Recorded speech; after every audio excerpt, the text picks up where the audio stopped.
Hello, welcome to the Southern Bible Thumper channel. In this upload, we're going to be reading 2 Kings chapter 7. Then Elisha said, Hear ye the word of the Lord.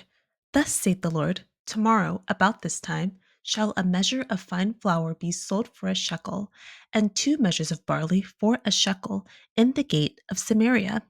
Then a lord on whose hand the king leaned answered the man of God and said, Behold, if the Lord would make windows in heaven, might this thing be? And he said, Behold, thou shalt see it with thine eyes, but shalt not eat thereof. And there were 4 leprous men at the entering in of the gate, and they said to one another, Why sit we here until we die? If we say we will enter into the city, then the famine is in the city, and we shall die there. And if we sit still here, we die also. Now, therefore, come and let us fall unto the host of the Syrians. If they save us alive, we shall live, and if they kill us, we shall but die.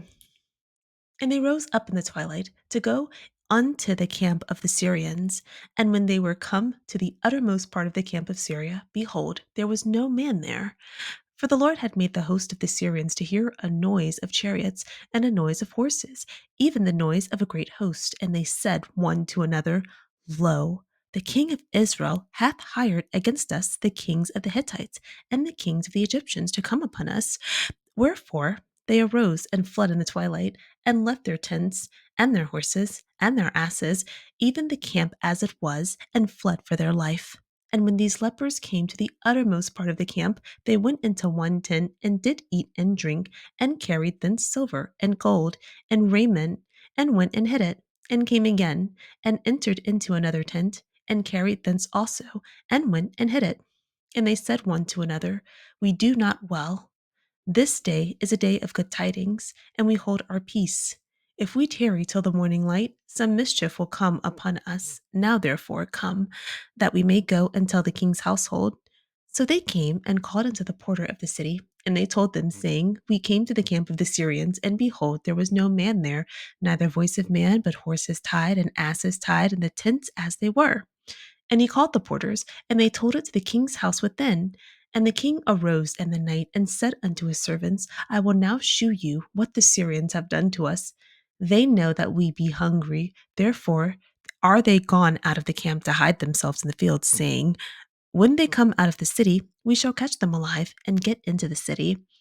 And one of his servants answered and said, Let some take, I pray thee, 5 of the horses that remain, which are left in the city. Behold, they are as all the multitude of Israel that are left in it. Behold, I say, they are even as all the multitude of the Israelites that are consumed. And let us send and see. They took therefore 2 chariot horses, and the king sent after the host of the Syrians, saying, Go and see. And they went after them unto Jordan, and lo, all the way was full of garments and vessels which the Syrians had cast away in their haste. And the messengers returned and told the king. And the people went out and spoiled the tents of the Syrians. So a measure of fine flour was sold for a shekel, and 2 measures of barley for a shekel, according to the word of the Lord. And the king appointed the Lord on whose hand he leaned to have the charge of the gate. And the people trode upon him in the gate, and he died, as the man of God had said, who spake when the king came down to him. And it came to pass, as the man of God had spoken to the king, saying, 2 measures of barley for a shekel, and a measure of fine flour for a shekel, shall be tomorrow about this time in the gate of Samaria. And that Lord answered the man of God and said, Now behold, if the Lord should make windows in heaven, might such a thing be? And he said, Behold, thou shalt see it with thine eyes, but shalt not eat thereof. And so it fell out unto him, for the people trode upon him in the gate, and he died. The previous chapter, 2 Kings 6, the sons of prophets drop a tool in the Jordan River. Elisha helps them retrieve it. Syria and Israel are at war.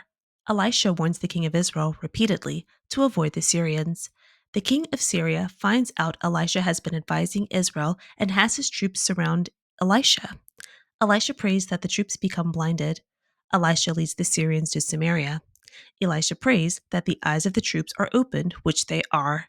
Elisha commands the king of Israel to feed and send the Syrians home.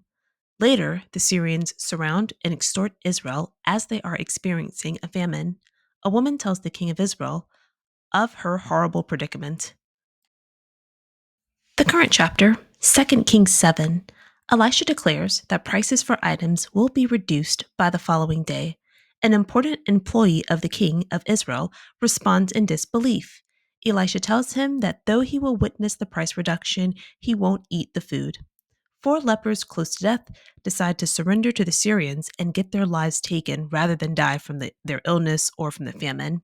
They find the Syrian camp empty. They left all of their goods. We learn God made the camp hear a great military, which scared them away.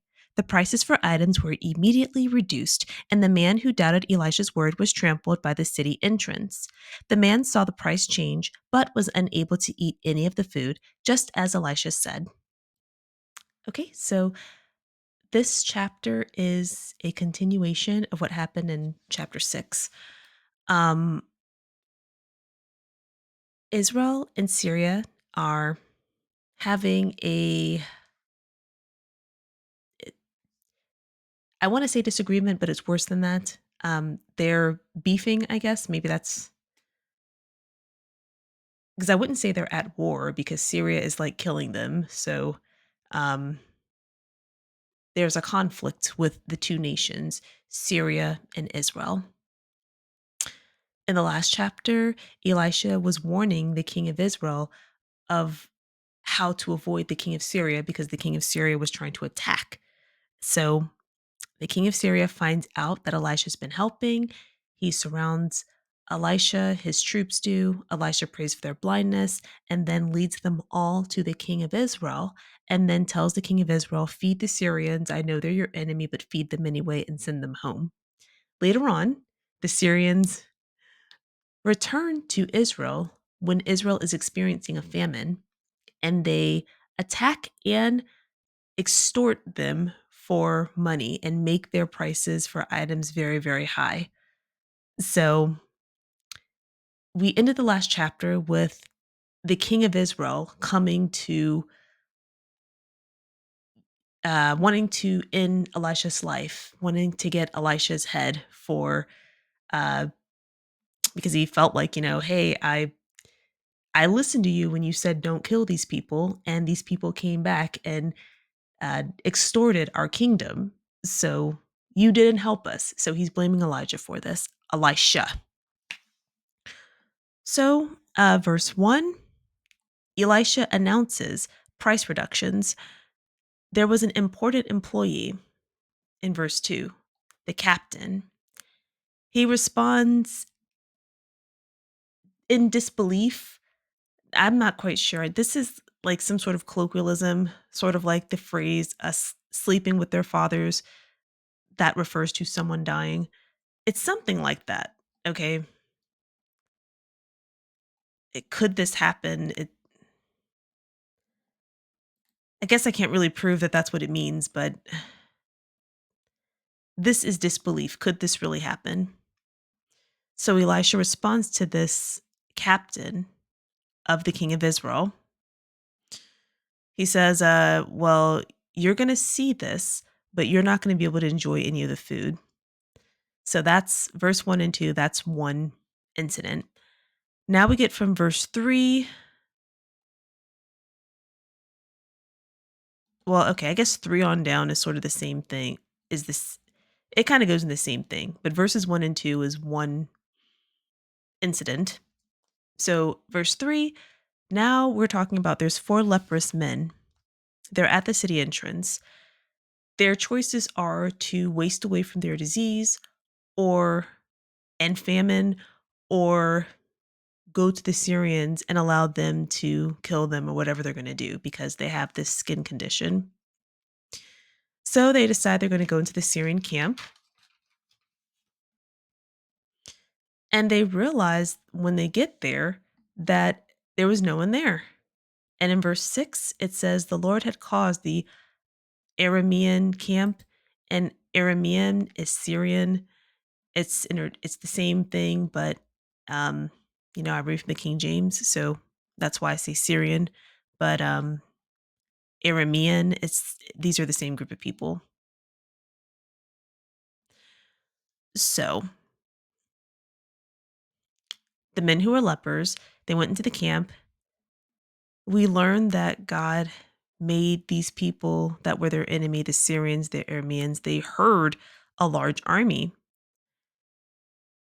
They real they believed that Israel hired more people to harm them, so they left and they left all of their valuables.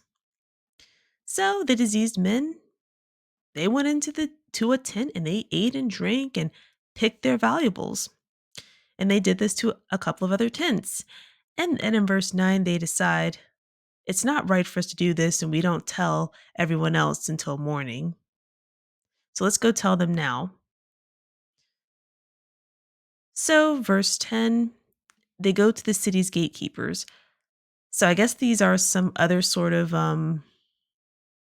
employees because again they're diseased. So I am assuming that they have to be isolated. I think that was some of the Leviticus uh, traditions.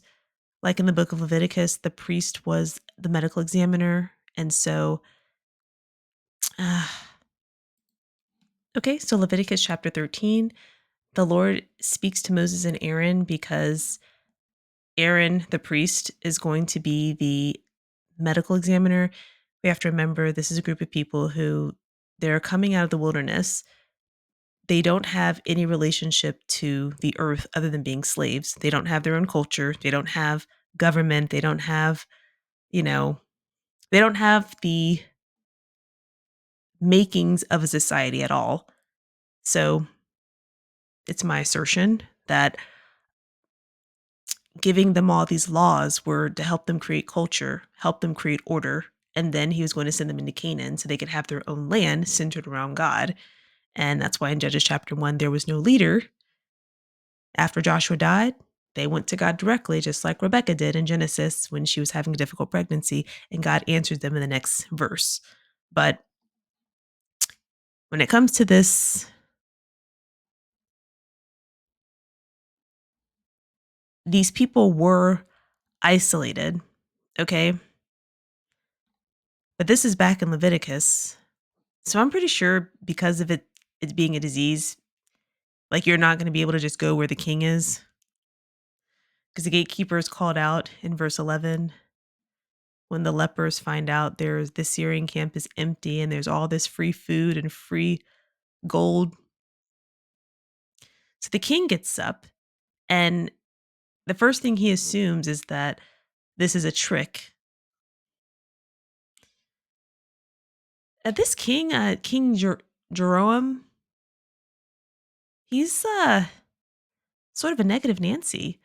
When Naaman wanted to go and get his skin condition cleared up and he visited the king of Israel, I mean, he was just like, "Oh, someone wants to start a quarrel with me," when actually you were supposed to send the man to Elisha, and I don't know.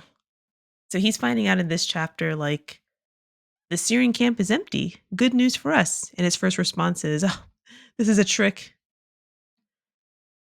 And so one of his servants, the king of Israel, King Joram, he, one of his servants, because we're still in Israel, he suggests to let someone go and take 5 horses and verify if this information is true.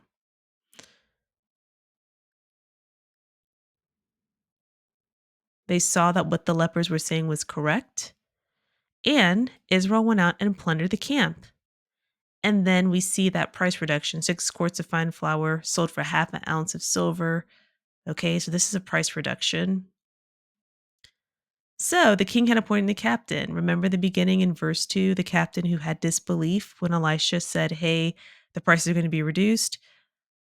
The people trampled him as they were trying to plunder the Syrian camp. So, and then verse 18 is reiterating what Elisha said in the beginning of the chapter, about this time tomorrow, this will be the price. And the captain, verse 18 and 19 is echoing verse 1 and 2. Okay.